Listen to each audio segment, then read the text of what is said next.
When we made it to the trailhead, we noticed people were stood looking at a truck at the side of the road. They appeared to be hillbilly kind of people. Their truck was completely rusted and had a big bumper sticker on the front. As we drove past, I waved. Nobody waved back, they just stared blankly.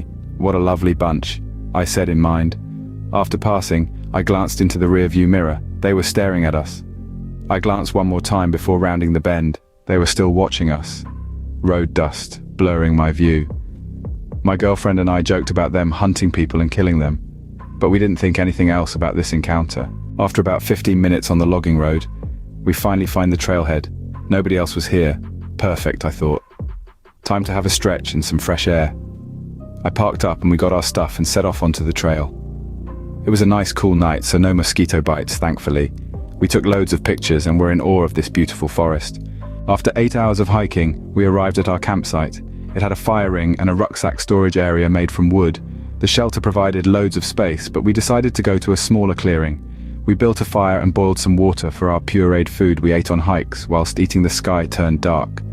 My girlfriend and me passed each other some wine. When the fire had gone out, we settled back into our tent.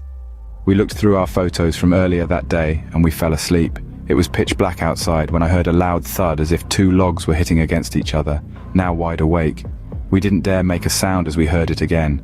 We thought it was probably an animal that had gotten our food. But this didn't sound like an animal eating. Our hearts were pounding, unarmed and scared. We didn't know what to do. The knocking continued. We looked down at the ground. I saw fresh splinters scattered on the ground. After grabbing our food and rubbish, we got out of there fast. We were almost running with all our stuff. As we got closer to the car, I kept gazing over my shoulder, glancing back into the woods to see if anyone was following us. We saw the glaciers from the previous day and knew we were close to the car. Happy as we almost reached the trailhead, something wasn't right. My windshield wiper was sticking up, with something stuck on it.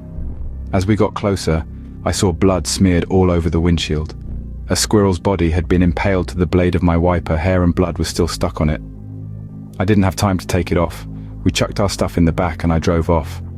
As I sped down the graveled road, I kept glancing in the rearview mirror, but our car was leaving a massive trail of dust, making it near impossible to see out.